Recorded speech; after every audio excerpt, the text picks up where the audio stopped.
नमस्कार सांग मैंने आपण मैंने तो तड़का बनैबा निश्चय जानी किंतु यही मो प्रोसेस रे थरे बनैबा मोर अनुरोध।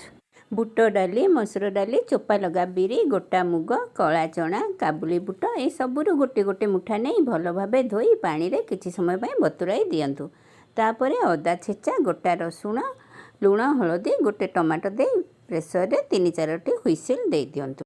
हुइसिल छाड़ी गले टमाटो टी को काढ़ी आनंतु।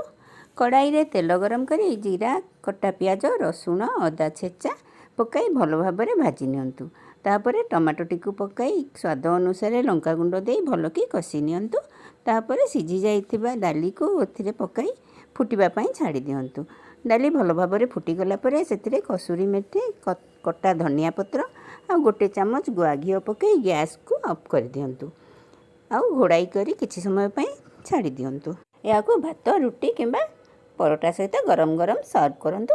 आ मो सहित शेयर करंतु एक्सपीरियंस।